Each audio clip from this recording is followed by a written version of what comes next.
The woman's hands were raw and bleeding when the cowboy first saw her, but she kept scrubbing at the shirt in the creek water like her life depended on it. Kade O'Sullivan had been riding for 3 days straight, his horse weary and his own bones aching from the long journey from Cheyenne. It was the summer of 1878, and the Wyoming Territory sun beat down mercilessly on everything beneath it. He had heard about Alta, a small settlement tucked between the mountains, a place where a man could disappear if he needed to, or start fresh if that was what he was after. Kade was after the latter, carrying nothing but what was in his saddlebags and the weight of a past he was trying to outrun. When he spotted the woman by the creek, he almost rode past without stopping. It was not his business what some woman was doing with her washing. But something made him pause, perhaps the desperate way she worked at those clothes, or the fact that she was completely alone out here, miles from any visible homestead. The creek ran through a narrow valley, cottonwoods providing some shade, and the woman knelt on the rocky bank with a pile of clothing beside her that seemed far too large for one person to manage. Kade dismounted slowly, not wanting to startle her. His boots made soft sounds on the grass as he approached, leading his horse by the reins. The woman did not look up until he was maybe 20 feet away, and when she did, her face was a mask of exhaustion and something else he could not quite name. Fear, maybe, or resignation. She was young, he realized, probably not more than 20 or so, with dark hair that had come loose from its pins and hung in damp strands around her face. Her dress was plain, patched in several places, and soaked from the waist down where she knelt in the shallow water. Her hands, he noticed again, were in terrible condition, the skin broken and bleeding in places. "Madam," he said, touching the brim of his hat, "I did not mean to startle you." She watched him warily, her fingers still gripping the shirt she had been washing. "You are on public land," she said after a moment, her voice hoarse. "I have no right to tell you to move along." "That is true enough," Kade agreed. He gestured toward her hands. "But I could not help but notice you are hurt. Those hands need tending." The woman looked down at her hands as if seeing them for the first time, then shook her head. "I have work to finish." What kind of work requires a woman to bleed herself dry over laundry? The question came out sharper than he had intended, and he saw her stiffen. "The kind that keeps me alive," she said simply, and went back to scrubbing. Kade tied his horse to a low branch and walked closer, crouching down a few feet from where she worked. Up close, he could see the pile of clothes was not just large but varied, clearly belonging to multiple people. Men's work shirts, trousers, undergarments, all filthy with the kind of dirt that came from hard labor. "You wash for the miners," he said, understanding dawning. She nodded, not looking at him. "The camp is about 2 miles north. They pay me to do their washing and mending. It is honest work." "I did not suggest otherwise." Kade watched her for a moment longer, noting the tremor in her shoulders that spoke of exhaustion. "My name is Kade O'Sullivan. I just rode into Alta or near enough to it. I am looking for work myself, as it happens. Ranch work, if there is any to be had." The woman paused in her scrubbing, finally looking at him fully. Her eyes were a startling blue-green, the color of the creek water where it ran deep. "There is the Harmon Ranch about 5 miles west of here. They might be hiring. They usually need hands this time of year." "I am obliged for the information." He hesitated, then added, "I have some salve in my saddlebag, for your hands. My mother always made me carry it, said a cowboy never knew when he might need it." For the first time, something like a smile flickered across her face, though it was gone almost as quickly as it appeared. "Your mother sounds like a wise woman." "She was," Kade said quietly. "She passed 2 years ago. I am sorry." The words were soft, genuine. The woman set down the shirt she had been washing and wiped her hands on her already wet skirt. "I am Jane Zimmerman. I live in Alta, above the general store." "It is a pleasure to meet you, Miss Zimmerman." "Mrs." she corrected, and Kade felt an unexpected pang of disappointment. Of course she was married. A woman her age living in a settlement doing hard work for pay, she had to be married. But then she added, "I am a widow. My husband died last winter." "I am sorry for your loss," Kade said, and meant it, though the disappointment had transformed into something else, a mixture of sympathy and an emotion he was not quite ready to examine.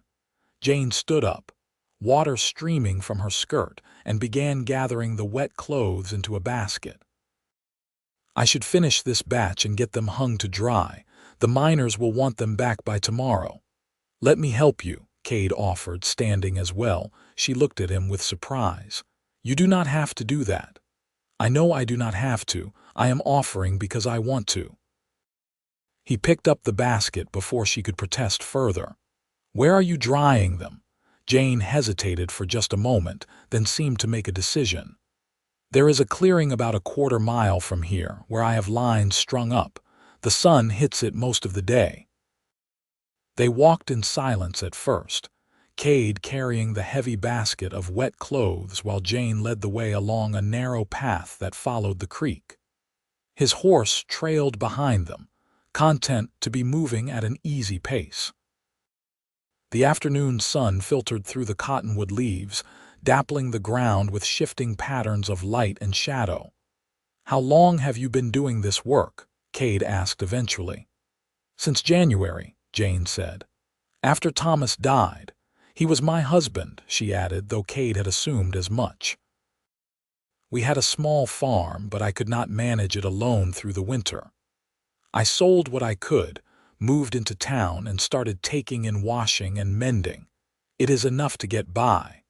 "That must have been hard, losing your husband and your home in the same year." Jane was quiet for a moment, her steps steady on the uneven path. "Thomas was a good man, but he was older than me. We married when I was 17 and he was 42. It was an arrangement made by my father, who thought it was the best thing for me after my mother died. Thomas needed a wife to help with his farm, and my father needed one less mouth to feed." She glanced back at Kade. "I am not saying this for pity.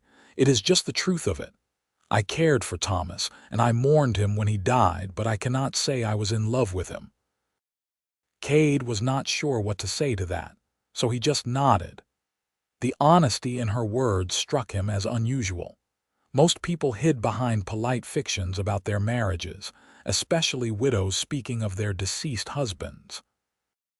They reached the clearing, and Kade saw that Jane had indeed strung several lines between the trees, creating a makeshift drying yard.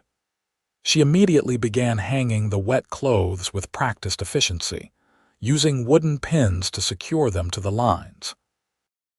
Kade set down the basket and helped without being asked, following her lead. "You do not have to stay," Jane said after a few minutes. "You said you were looking for work at the Harmon Ranch. You should go before it gets too late in the day." "The ranch will still be there in an hour," Kade replied. "Besides, my horse could use the rest." They worked together in companionable silence, hanging shirt after shirt, pairs of trousers, long underwear that had seen better days. The work was mindless but somehow peaceful, and Kade found himself relaxing in a way he had not in months.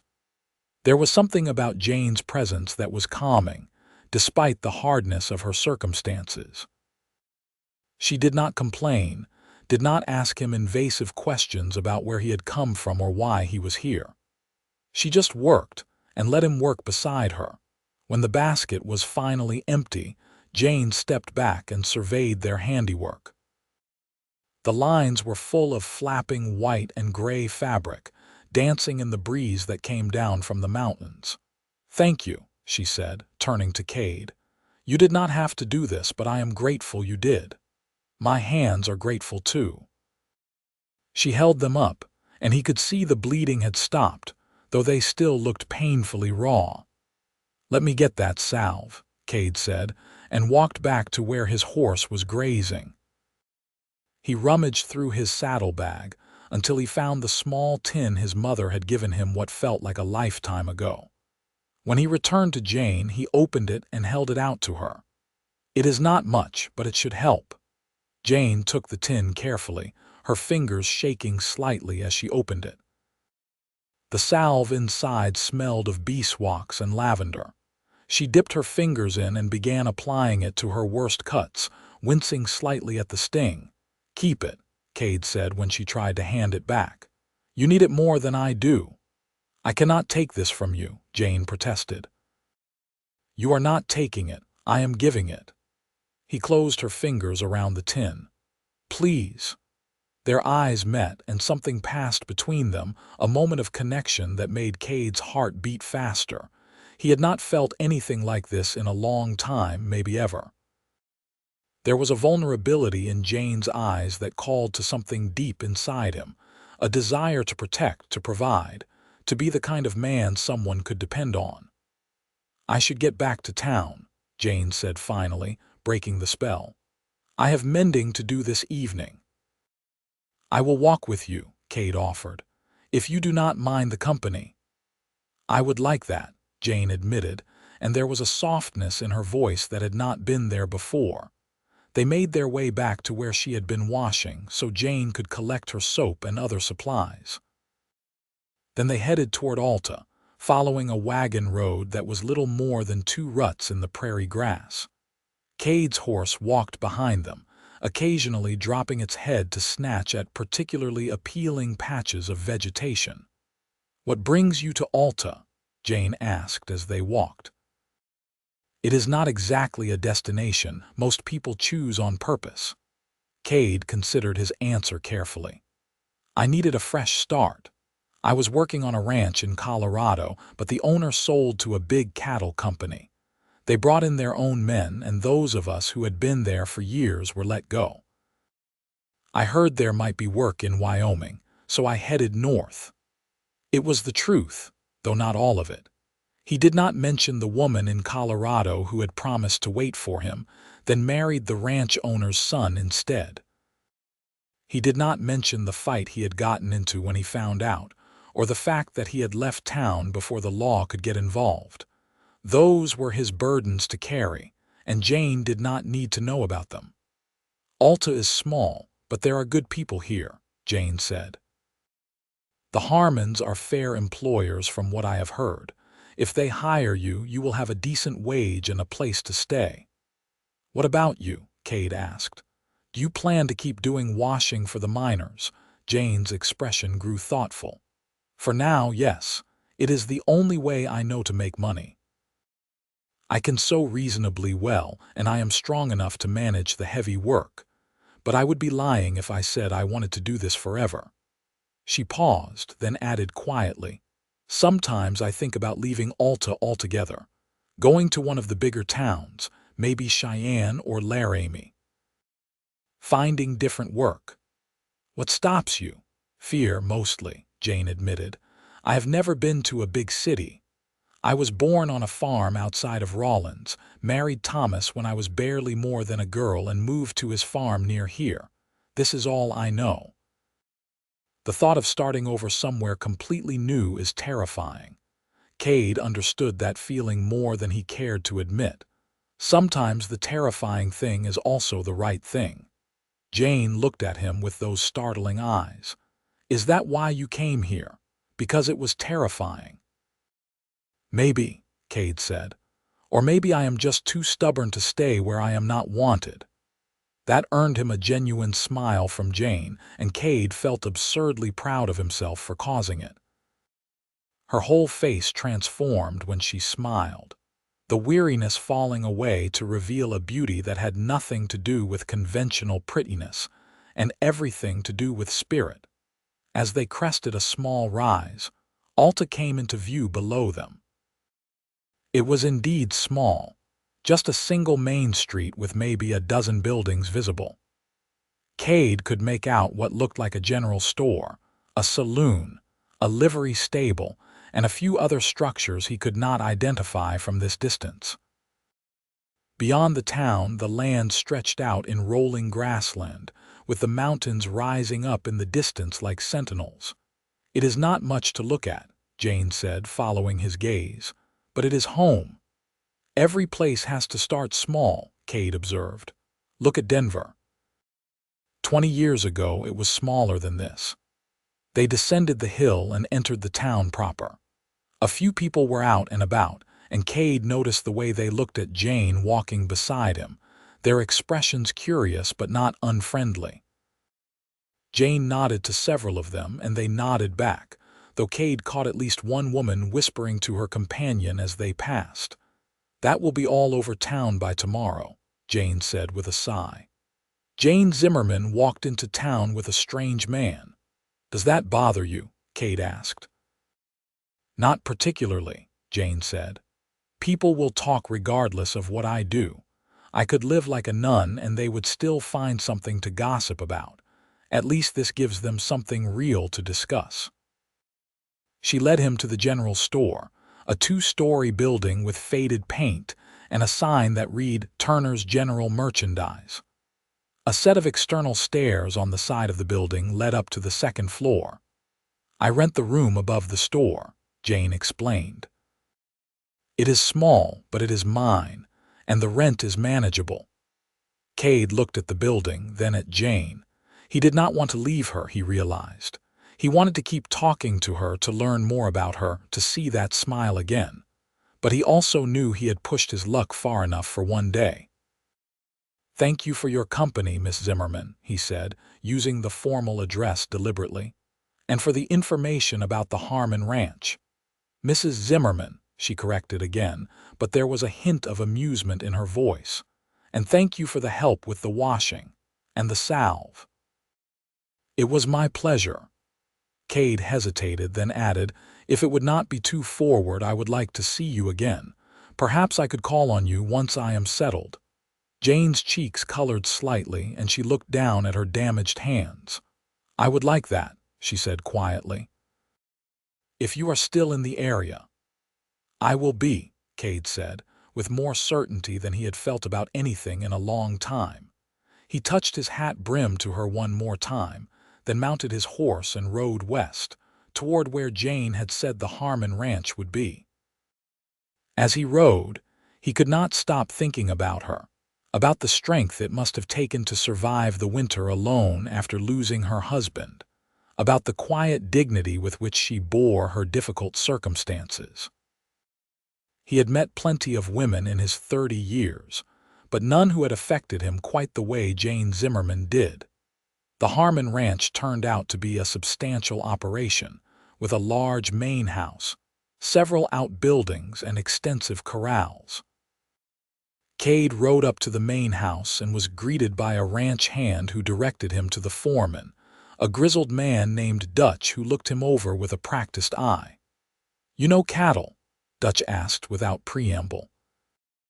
"Grew up on a ranch in Montana, worked cattle in Colorado for the past 5 years, Kade replied. "I can rope, break horses, mend fence, and handle most anything else that needs doing." Dutch nodded slowly. "We could use another hand. Lost 2 men last month to the silver mine up north." "They thought they could get rich quick." He spat in the dust. "Fools. I can offer you $40 a month plus board in the bunkhouse and meals. We work hard here, sunup to sundown most days, longer during calving season." "That sounds fair," Kade said. "When do you want me to start?" "Tomorrow morning, 6 sharp. Don't be late." Kade spent that first night in the bunkhouse, meeting the other ranch hands and getting a feel for the place. They were a mixed bunch, ranging from fresh-faced boys barely old enough to shave to weathered veterans who had spent their whole lives working cattle. They welcomed him easily enough, sharing their meal and their stories, and Kade found himself relaxing into the familiar rhythms of ranch life. But even as he ate and talked and laughed at their jokes, his mind kept drifting back to Jane. He wondered what she was doing right now, whether she was sitting in her small room above the general store, mending clothes by lamplight. He wondered if she was thinking about him too, or if he was just a brief interruption in her day, already forgotten. The next morning, Kade was up before dawn, ready to prove himself. Dutch put him to work immediately, sending him out with 2 other hands to check on a herd that had been moved to summer pasture. It was good, honest work, the kind that made a man's muscles burn and his mind quiet. Kade had missed this, the simplicity of physical labor, the satisfaction of a job well done. The days began to blur together in a pleasant rhythm. Kade worked hard, earned his pay, and slowly began to put down tentative roots in this new place. But he could not stop thinking about Jane. Every time he rode into Alta for supplies or a drink at the saloon, he found himself looking for her, hoping to catch a glimpse of that dark hair and those striking eyes. It was nearly 2 weeks before he saw her again. He had ridden into town on a Saturday afternoon, his first half-day off since starting at the ranch. He was coming out of the general store with a new shirt when he spotted her walking down the street, carrying a basket of mending. "Mrs. Zimmerman," he called out, and was rewarded with a smile when she turned and saw him. "Mr. O'Sullivan," she greeted him. "I heard you got hired on at the Harmon Ranch." "News travels fast in a small town," Kade observed, walking over to her. "Always does," Jane agreed. "How are you finding the work?" "Good. Hard, but good. The men are decent and Dutch is a fair foreman." He gestured to her basket. "Still doing washing and mending for the miners, always." Jane shifted the basket to her other hip. "The work never stops, but I am not complaining. It keeps me fed and housed."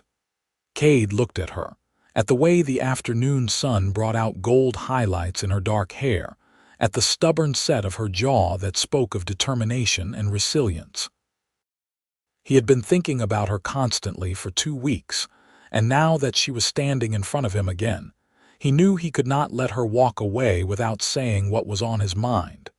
"Jane," he said, using her first name for the first time. "I know this might seem sudden, and I know we have only just met, but I cannot stop thinking about you. I would like to court you properly if you would allow it." Jane's eyes widened, and for a moment she just stared at him. Then she glanced around at the people passing by on the street, clearly aware that they were being watched. "Maybe we should talk somewhere more private," she said quietly. Kade nodded and followed as she led him around the side of the general store to a small alley where they would not be immediately visible to passers-by. She set down her basket and turned to face him, her expression unreadable. "Kade," she said, and he loved the way his name sounded in her voice. "I am flattered, truly. But you need to understand something. I am not looking for another marriage of convenience. I spent 3 years married to a man I respected but did not love, and while Thomas was kind to me, it was lonely. If I ever marry again, it will be for love and nothing else." "That is what I am offering," Kade said earnestly. "A chance for us to see if love is possible between us. I am not asking you to marry me today, Jane. I am just asking for the opportunity to know you better and for you to know me." "You barely know me at all," Jane pointed out. "How can you be sure you want to court me?" "I know enough," Kade said. "I know you are strong and brave and honest. I know you work hard and do not complain about your lot in life. I know that when you smile, it is like the sun coming out from behind clouds. And I know that I have not been able to stop thinking about you since the day I met you by the creek." He took a breath. "Maybe that is not much to go on, but it is more than I have ever felt before." Jane was quiet for a long moment, and Kade held his breath, waiting. Finally, she looked up at him, and there were tears shining in her eyes. "All right," she said softly. "You can court me, but I want you to know that I am not an easy woman to love. I have opinions and I am stubborn, and I am not content to just sit quietly and let life happen to me. If that is what you are looking for, you should walk away now." Kade felt a grin spread across his face. "That sounds exactly like the kind of woman I want to court." Jane laughed, a sound of pure joy that made Kade's heart soar. "Then I suppose we have an understanding, Mr. O'Sullivan." "Kade," he corrected. "Please call me Kade." "Kade," she repeated, testing the name. "And you should call me Jane. If we are courting, we should at least use our Christian names." "Jane," Kade said, loving the way it felt on his tongue. "Would you do me the honor of having dinner with me this evening? There is a restaurant at the hotel, is there not?" "There is," Jane confirmed. "But Kade, I should warn you. If we have dinner together, the whole town will know about it by morning. Are you prepared for that?" "I do not care what the whole town thinks," Kade said firmly. "I only care what you think." Another smile, this one softer, more tender. "Then yes, I would be happy to have dinner with you." They arranged to meet at 6 o'clock, which gave Jane time to finish her mending deliveries and Kade time to clean up and make himself presentable. He rode back to the ranch in a state of euphoria, barely aware of the landscape passing by. Dutch noticed his good mood and ribbed him good-naturedly about having found a girl in town, but Kade did not mind. He was too happy to care about teasing. That evening he put on his new shirt and his best trousers, brushed his hair until it lay flat, and even trimmed his beard. The other ranch hands whistled and called out jokes as he rode out, but Kade just grinned and waved them off. He arrived at the hotel restaurant 15 minutes early and spent the time pacing nervously outside. When Jane appeared, walking down the street in a dress he had not seen before, his breath caught. The dress was simple, dark blue cotton with a white collar, but on her it looked like the finest silk. She had done her hair up properly, and her damaged hands were hidden by gloves. "You look beautiful," Kade said when she reached him. Jane blushed, a delicate pink coloring her cheeks. "Thank you. You look very handsome yourself." The restaurant was modest but clean, with checkered tablecloths and oil lamps that cast a warm glow. The proprietor, a stout woman named Mrs. Hendricks, seated them at a corner table and brought them water and menus. Kade could feel the eyes of the other diners on them, but he ignored them, focusing all his attention on Jane. They ordered the special, which was beef stew with fresh bread, and while they waited for their food, they talked. Really talked, in a way they had not been able to before.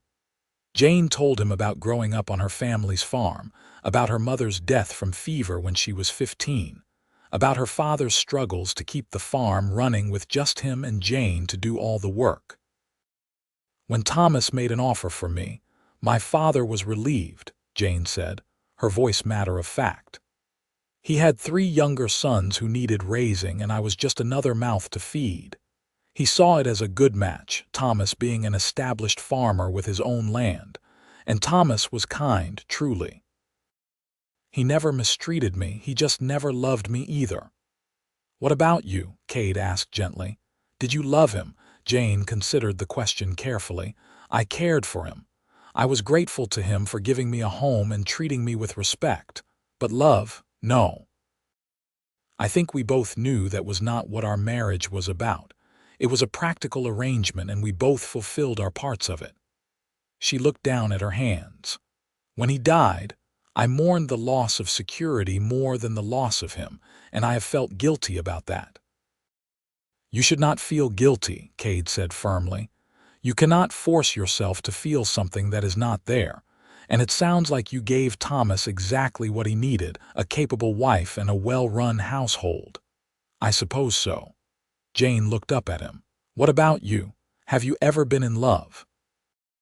Kade thought about the woman in Colorado, about the anger and hurt he had felt when she married someone else. "I thought I was once. There was a woman back in Colorado. We had an understanding, or so I thought. But when the ranch was sold and I lost my position, she decided she would rather marry the new owner's son, someone with better prospects. That must have hurt," Jane said sympathetically. It did, Kade admitted. But looking back now, I wonder if I was in love with her or just in love with the idea of her. We never talked the way you and I are talking now. I never felt like I could tell her what I was really thinking or feeling. It was all surface, pleasant but shallow. Their food arrived, steaming and fragrant, and they ate with the healthy appetites of people who did physical labor for a living. The conversation continued to flow easily, ranging from serious topics to lighter ones. Kade told her about growing up in Montana, about his parents and his two sisters who had both married farmers and settled down near the old family ranch. You ever miss them? Jane asked. Your family? Every day, Kade said honestly. But they have their own lives now, and I needed to find mine. My sisters are both happy, with children and husbands who treat them well. My father died when I was young, and after my mother passed, there was not much holding me to Montana anymore. So you just ride from place to place working where you can. That has been my life for the past few years, yes.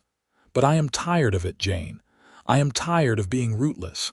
I want to settle down, build something lasting, a home, a family. He met her eyes across the table. A life with someone who matters to me. The weight of what he was saying hung between them, and Jane's expression grew serious. Kade, we have known each other for less than a month. How can you be sure I am that person? I cannot be completely sure, Kade admitted. But I know what I feel, and I know that I have never felt it before. That has to count for something.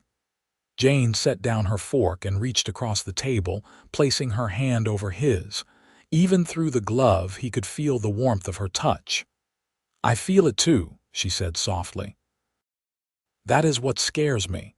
I barely know you, but when I am with you, I feel more alive than I have in years. It does not make sense. Maybe it does not have to make sense, Kade said, turning his hand to clasp hers. Maybe we just have to trust it. They finished their dinner in a state of quiet contentment, neither wanting the evening to end. When the meal was done and paid for, Kade offered to walk Jane back to her room above the general store. They strolled through the darkening streets of Alta, their hands still clasped, oblivious to anyone who might be watching. At the bottom of the stairs leading to her room, Jane turned to face him. In the lamplight spilling from the store window, she looked young and vulnerable and impossibly beautiful. Thank you for dinner, she said. I had a wonderful time. So did I. Kade raised her hand to his lips, kissing it through the glove. May I call on you again, perhaps next Saturday? Yes, Jane said without hesitation. I would like that very much. They stood there for a long moment, neither wanting to be the first to pull away. Finally, Jane squeezed his hand once more and released it, stepping back toward the stairs. Good night, Kade. Good night, Jane. He watched until she reached the top of the stairs and disappeared inside, then mounted his horse and rode back toward the ranch, his heart full of a happiness he had not known he was capable of feeling. The next weeks fell into a pattern. Kade worked hard at the ranch all week, and on Saturdays he would ride into town to see Jane. Sometimes they had dinner at the restaurant. Other times they would go for walks along the creek where they had first met. They talked about everything and nothing, learning each other's hopes and dreams, fears and disappointments. Kade learned that Jane wanted children, several of them, a house full of noise and laughter. She wanted a garden where she could grow vegetables and flowers. She wanted to wake up next to someone who truly loved her, not just someone who saw her as a means to keep his household running. Jane learned that Kade had always dreamed of having his own ranch someday. Nothing huge, just enough land to run a small herd and support a family. He wanted sons and daughters who would grow up knowing the value of hard work and the satisfaction of caring for animals and land. He wanted to be the kind of husband his father had been to his mother, loving and supportive and present. "We want the same things," Jane observed one Saturday afternoon as they sat by the creek, their favorite spot. "That seems almost too perfect." "Or maybe it is just right," Kade suggested. He had been carrying something in his pocket for the past week, waiting for the right moment, and suddenly he knew that moment was now. He stood up and held out his hand to Jane.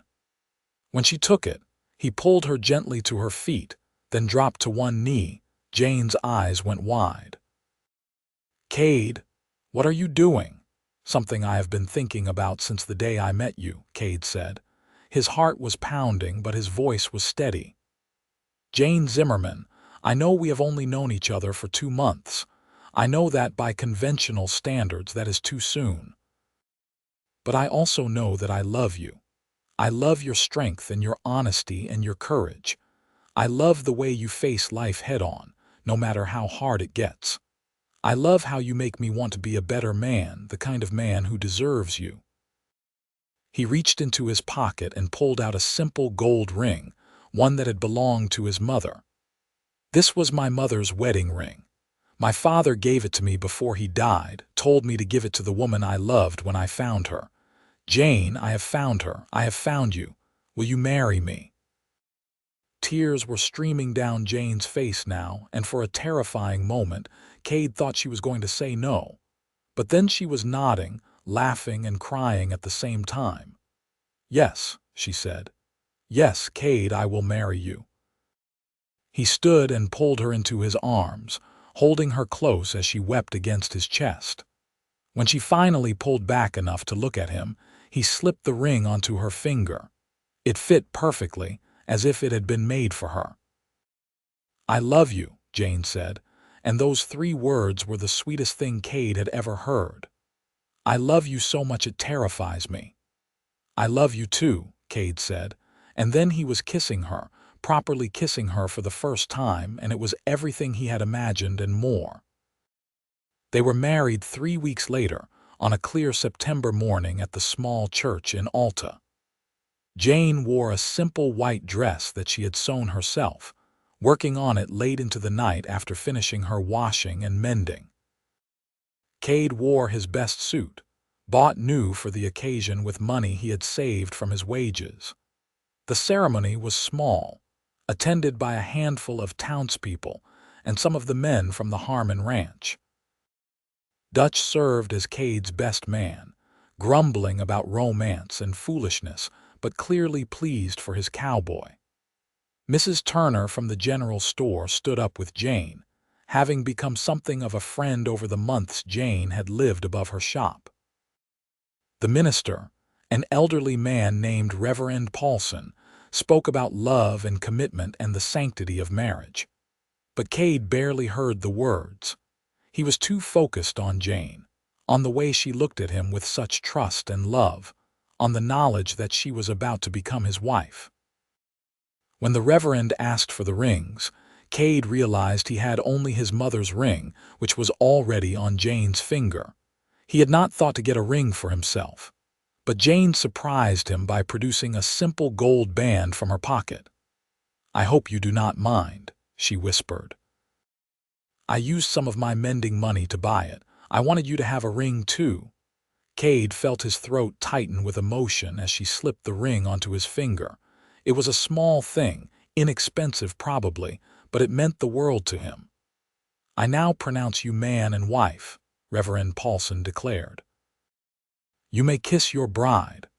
And Kade did, thoroughly, to the cheers and applause of their small gathering of guests.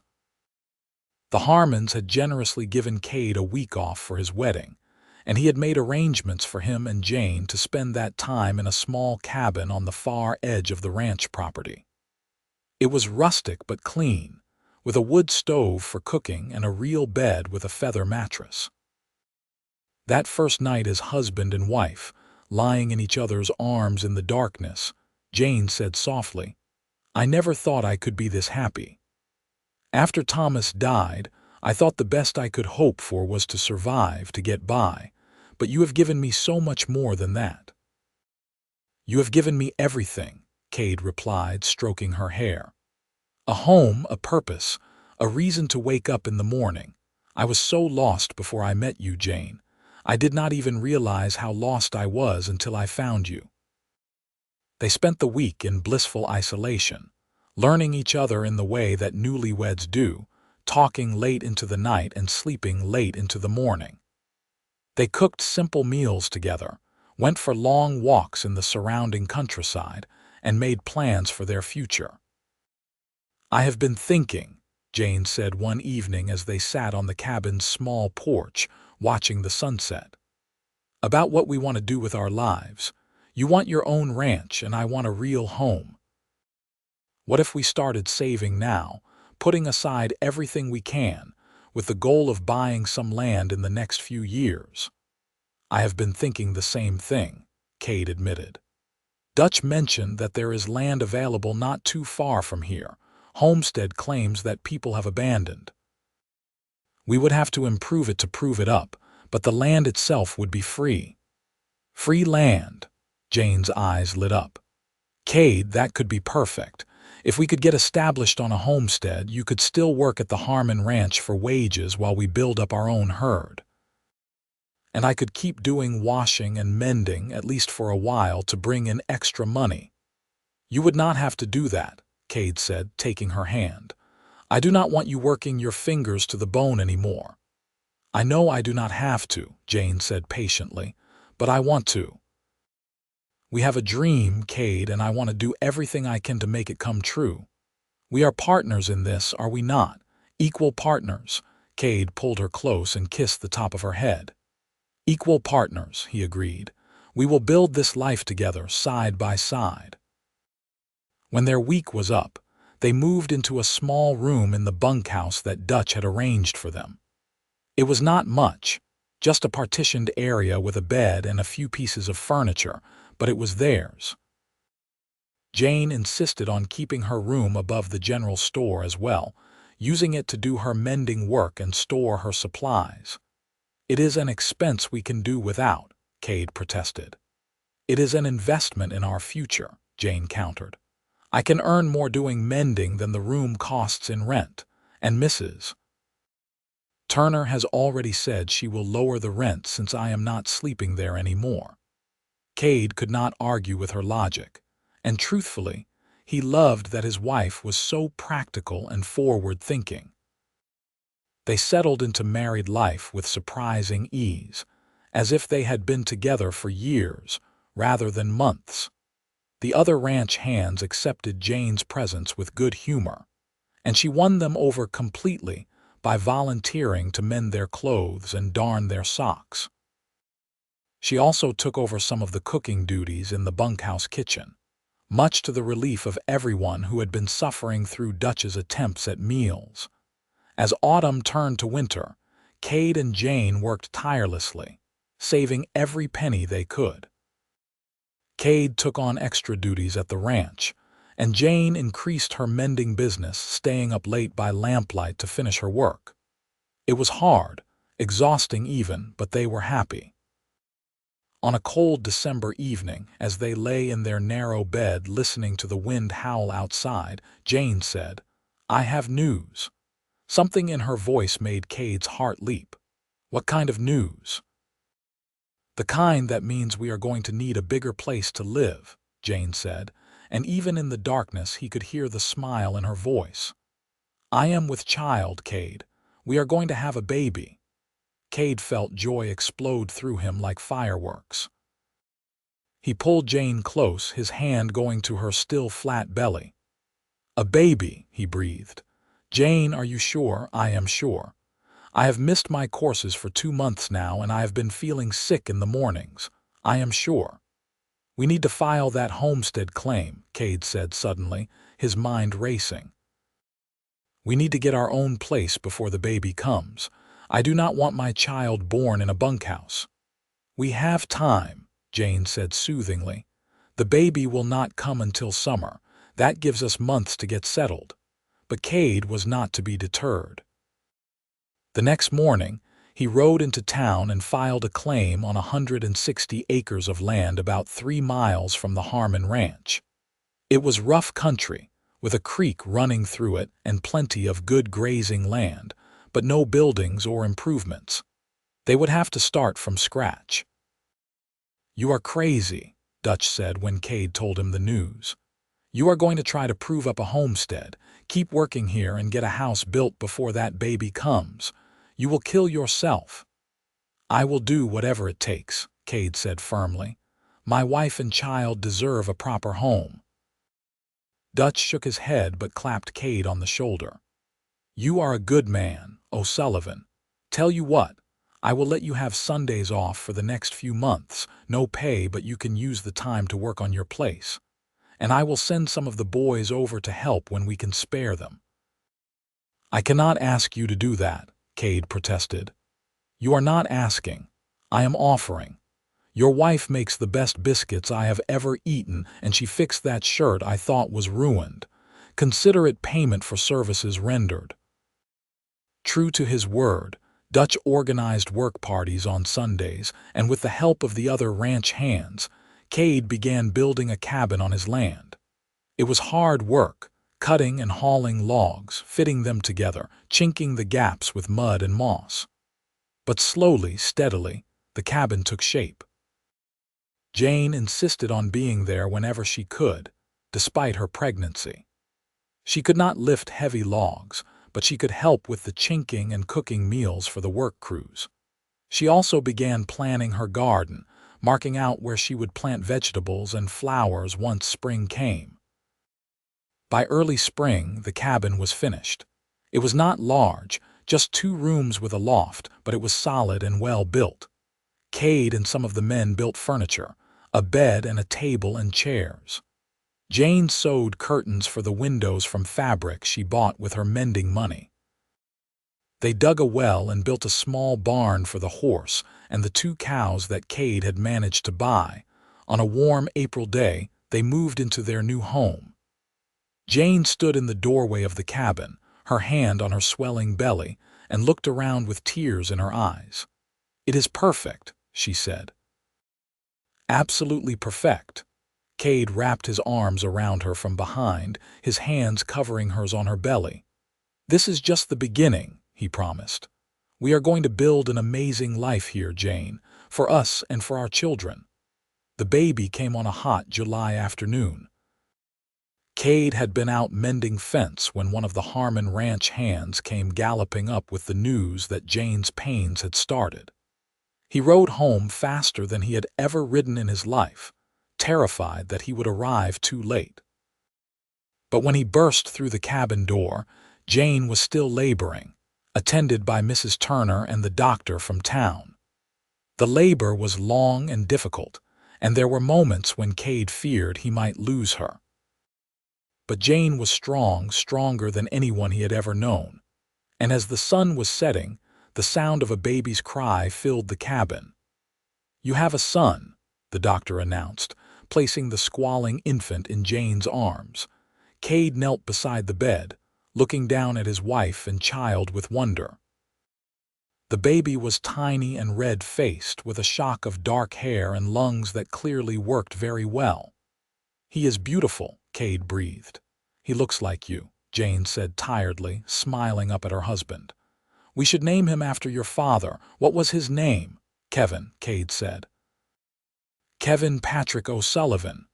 "Kevin," Jane repeated, looking down at the baby. "Hello, Kevin. Welcome to the world." In the weeks that followed, Kade discovered a depth of love he had not known was possible. Watching Jane with their son, seeing the gentle way she cared for him, the fierce protectiveness in her eyes, made him fall in love with her all over again. And holding Kevin in his arms, feeling the weight of that small life depending on him, filled Kade with a determination to give his family everything they needed and more. He continued working at the Harmon Ranch, but he also spent every spare moment improving their homestead. He built a chicken coop and bought chickens.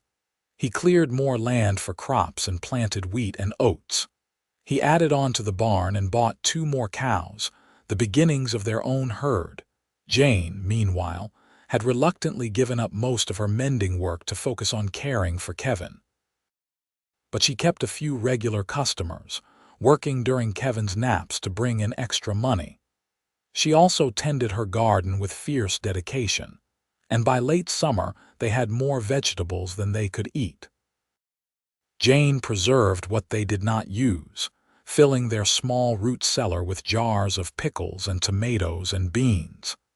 As autumn painted the mountains in gold and red, Kade realized that he had everything he had ever wanted. A wife he loved more than life itself, a healthy son, and a piece of land they could call their own. It was not an easy life, the work was hard and the money was tight, but it was theirs, built with their own hands and their own determination. One evening in late October, as they sat by the fire with Kevin asleep in his cradle, Jane said, "I have been thinking about the future." "What about it?" Kade asked, looking up from the harness he was mending. "We have done well this year. The crops came in good, we have a solid cabin, and we have some livestock. I think next year we should focus on really building up the cattle herd. If you could get even a dozen head, we could start breeding our own stock instead of relying solely on your wages from the Harmon Ranch." "That would take money we do not have," Kade pointed out. "Not if we sell some of the crops. The wheat did particularly well, and I heard the grain merchant in town is paying good prices. If we sold some of what we do not need for ourselves and the animals, we could use that money to buy a few head of cattle." Kade considered this, impressed as always by his wife's practical thinking. "You are right. We could probably spare half the wheat at least. And if we are careful with the money, we might be able to get 8 or 10 head." "Exactly." Jane set down the sock she was darning and came to sit beside him. "I know you still dream of having your own ranch, Kade, a real ranch, not just a homestead with a few animals. If we are smart and careful, we can make that happen." "We are already making it happen," Kade said, putting his arm around her. "Every day, bit by bit, and I could not do any of it without you. We are partners," Jane reminded him. "Equal partners, remember, how could I forget?" Kade kissed her temple. "You remind me regularly." The years began to pass, each one building on the last. They sold their wheat and bought cattle. The cattle multiplied, and they sold the calves and bought more land. Kade left his position at the Harmon Ranch to work their homestead full-time. And while money was tight for a while, it was worth it to be able to devote all his energy to building their operation. Jane gave birth to a daughter 2 years after Kevin was born. They named her Louisa, after Kade's mother. 3 years after that came another son, Thomas, named for Jane's first husband. Then came Margaret and finally little Samuel, who arrived when Jane was 30 and Kade was 38. Their cabin was expanded multiple times to accommodate the growing family, until it was less a cabin and more a proper ranch house. The barn was rebuilt and enlarged. They bought more cattle, more horses, more land when adjacent homesteads were abandoned or sold. The children grew up strong and healthy, helping with chores from the time they were old enough to walk. Kevin was quiet and thoughtful like his father, with a natural way with animals. Louisa was fierce and determined, always pushing boundaries and asking why things had to be done a certain way. Thomas was the peacemaker, always trying to smooth over conflicts between his siblings. Margaret was gentle and creative, preferring to draw and raid when she could escape from her chores. And Samuel, the baby, was the charmer, able to talk his way out of trouble with a smile. Through it all, Kade and Jane's love for each other never wavered. If anything, it grew stronger with each passing year, deepened by shared struggles and shared triumphs. They still made time for each other, still took walks by the creek where they had first met, still talked late into the night about their dreams and plans. On their 10th wedding anniversary, Kade took Jane to the exact spot where he had proposed to her. The children were being watched by a neighboring family for the day, giving them rare time alone together. "You remember what I said to you here?" Kade asked as they stood by the creek. "Every word," Jane said. "You told me you loved my strength and my honesty and my courage. You said I made you want to be a better man." "You still do," Kade said. "Every single day. Being married to you has been the greatest adventure of my life, Jane. You have given me everything I ever wanted and things I did not even know to want." "You have given me the same," Jane said, her eyes shining with tears. "When I met you, I thought my life was over in any way that mattered. I was just going through the motions, surviving but not living. And then you appeared by this creek and offered me hope and love and a future I had stopped believing in." "I would do it again in a heartbeat," Kade said. "I would do it all again, every hardship, every struggle, because it brought me to you and to the life we have built together." They kissed there by the creek, the same creek where Jane had been washing clothes that fateful day, where a lonely cowboy had offered his name and his heart, and eventually, his mother's ring. More years passed. Kevin grew into a young man and eventually married a girl from town, bringing her home to the ranch and building a cabin of his own on the far side of the property. Louisa shocked everyone by announcing she wanted to go to school in Cheyenne, and after much discussion, Kade and Jane agreed to let her go, though they missed her terribly. Thomas stayed home to work the ranch alongside his father, proving to have inherited Kade's skill with cattle and horses. Margaret married a teacher and moved to Laramie.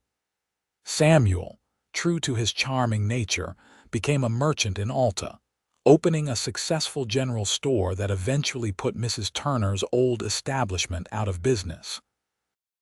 Through good years and bad, through droughts and harsh winters and unexpected setbacks, the O'Sullivan Ranch thrived. Kade and Jane's hard work and determination had paid off beyond their wildest dreams. What had started as a simple homestead claim had grown into one of the most successful cattle operations in the region. But more than the land or the cattle or the prosperity, what mattered to Kade was the family he had built with Jane. Their children, now grown and starting families of their own. Their grandchildren, who ran through the house with the same wild energy their parents had once possessed. The legacy of love and hard work they were leaving behind. On a spring evening when Kade was 55 and Jane was 47, they sat on the porch of their ranch house, watching the sunset paint the mountains in shades of purple and gold. Their hair was streaked with gray now, and their hands bore the marks of decades of hard work, but they were still the same people who had fallen in love by a creek all those years ago. "You ever think about that day?" Jane asked, her hand in Kade's. "The day we met." "All the time," Kade admitted. "I think about how close I came to just riding past you without stopping. What if I had been in more of a hurry to get to the Harmon Ranch? What if I had not noticed you were bleeding? Our whole lives could have been different." "But you did stop," Jane said. "And you offered me kindness when I needed it most. That is who you are, Kade. That is who you have always been. A good man with a good heart." "I learned from the best," Kade said, squeezing her hand. "You have made me better in every way that matters, Jane." They sat in comfortable silence for a while, watching as the stars began to appear in the darkening sky. From inside the house, they could hear Thomas talking with his wife, discussing plans for the spring roundup. From Kevin's cabin across the way came the sound of children laughing. Life continued, generation after generation, building on the foundation Kade and Jane had laid. "I love you," Jane said softly. "I have loved you since the beginning, and I will love you until the end." "And I love you," Kade replied. "You are my heart, Jane. You always have been." As the years continued to roll by, Kade and Jane gradually stepped back from the day-to-day operations of the ranch, letting Thomas and Kevin take over more responsibilities.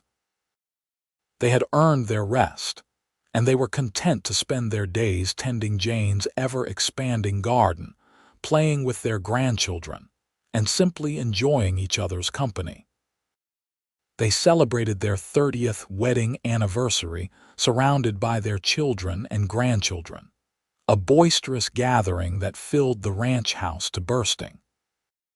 As Kade looked around at all the faces, at the family he and Jane had created together, he felt a profound sense of gratitude and contentment.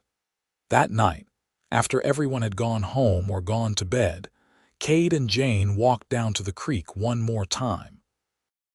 It had become a tradition of sorts, visiting this place on important occasions, remembering where it all began. 30 years, Jane marveled. It seems like both a lifetime and no time at all. The best 30 years of my life, Kade said, and hopefully we have many more ahead of us.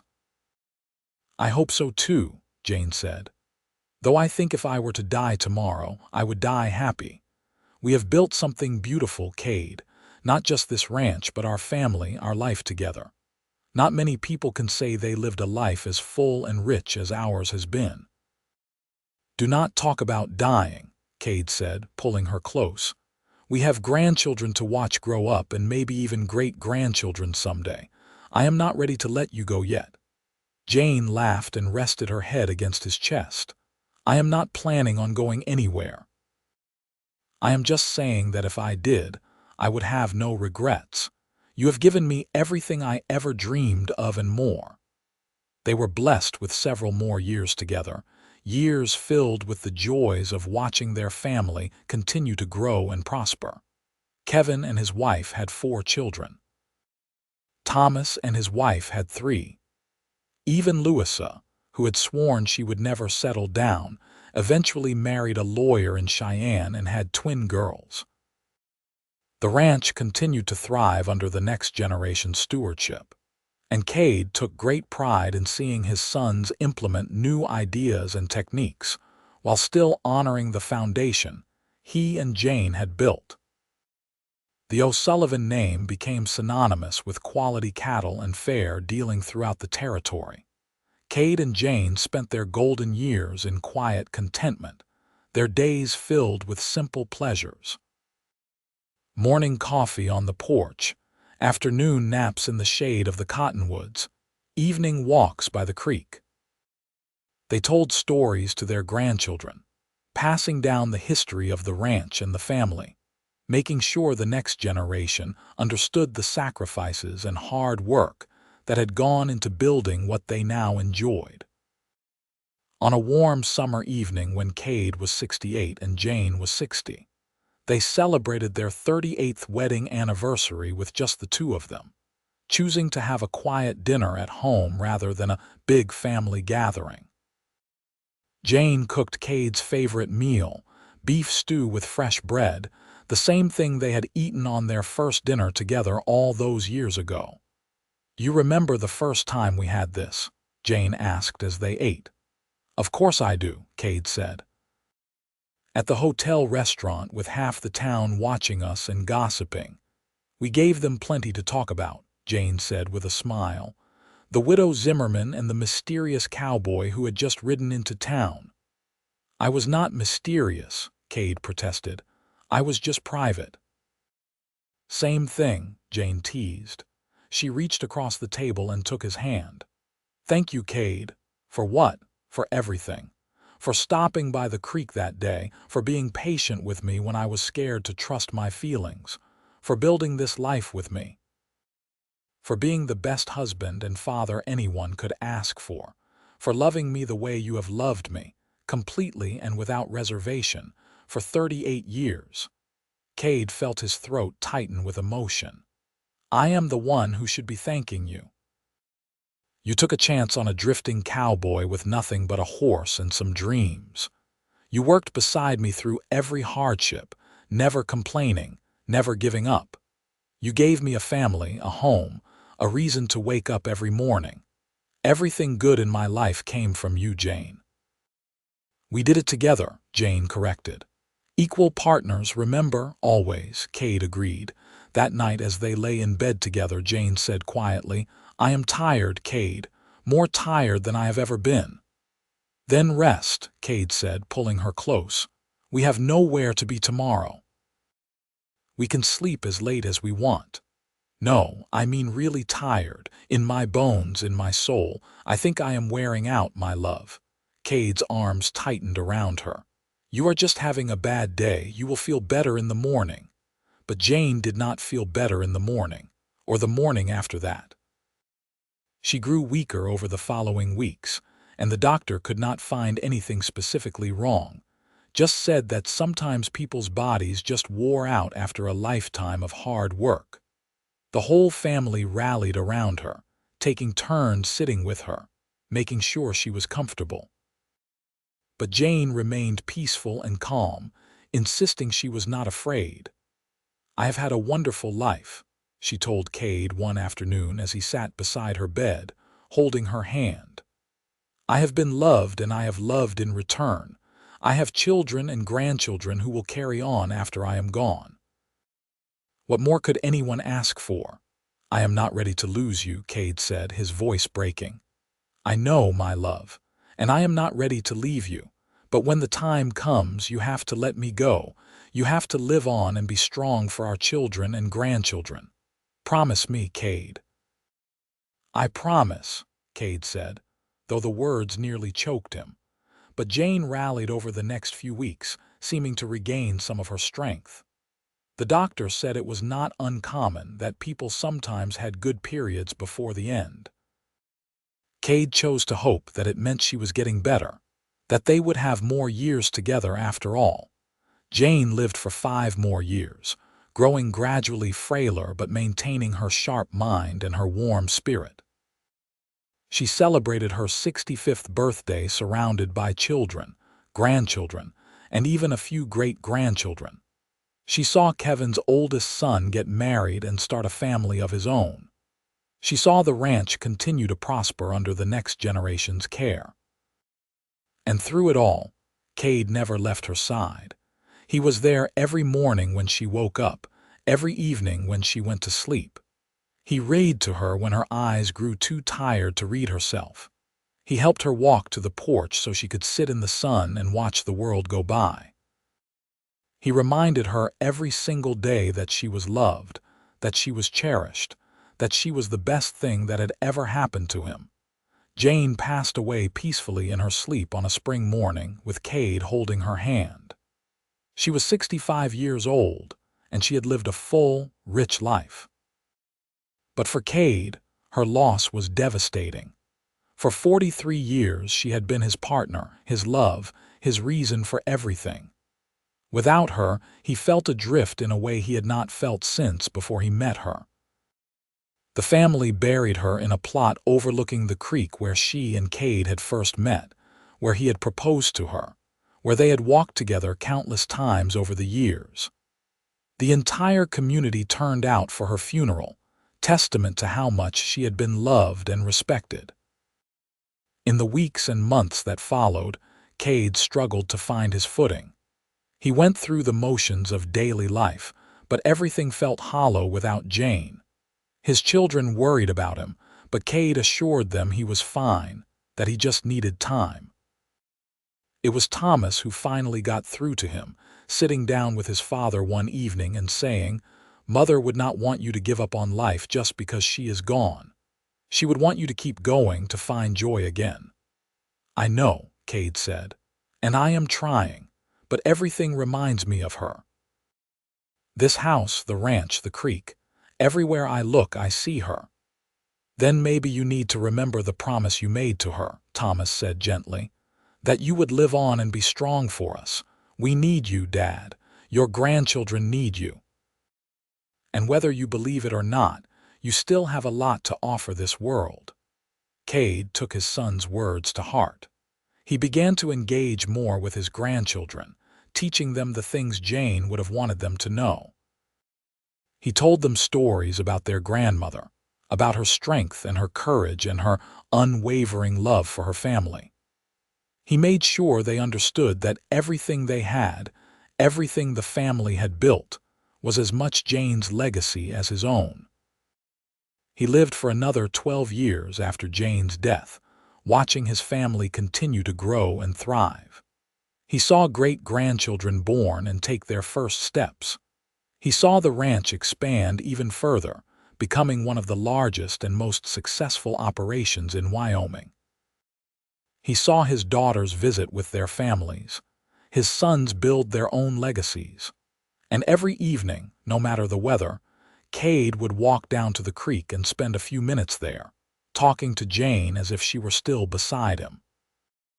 He would tell her about his day, about the grandchildren's latest adventures, about the changes on the ranch. And he would remember the first time he saw her, kneeling by this very creek, washing clothes with bleeding hands, and how his life had changed forever in that moment. When Kade finally passed away at the age of 80, peacefully in his sleep, the family buried him next to Jane, just as he had requested. On his headstone, beneath his name and dates, they carved the words he had spoken to her so many times over the years. "You are my heart, always and forever." The ranch continued on, passed down through the generations, each one adding their own contributions while honoring the foundation Kade and Jane had laid.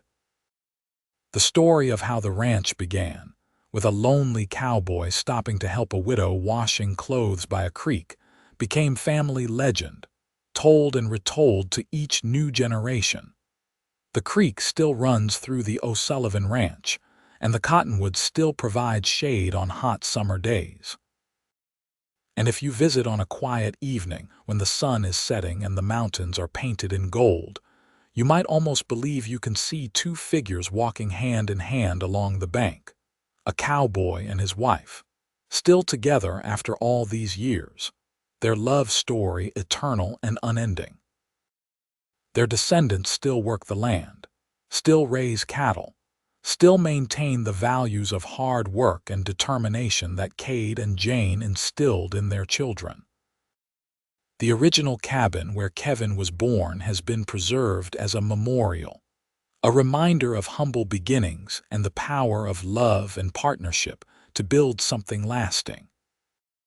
And in the family Bible, carefully preserved and passed down through the generations, there is an entry in Kade's careful handwriting, dated September 1878. "Today I married Jane Zimmerman, and my real life began." Beside it, in Jane's equally careful script, "Today I married Kade O'Sullivan, the man who offered me his name and his mother's ring, and showed me what true love really means." Their story, which began with such a simple encounter by a creek, became a testament to the power of love, hard work, and partnership. They built not just a ranch, but a dynasty, not just a family, but a legacy. And they did it together, as equal partners, just as they had always promised each other they would. The end.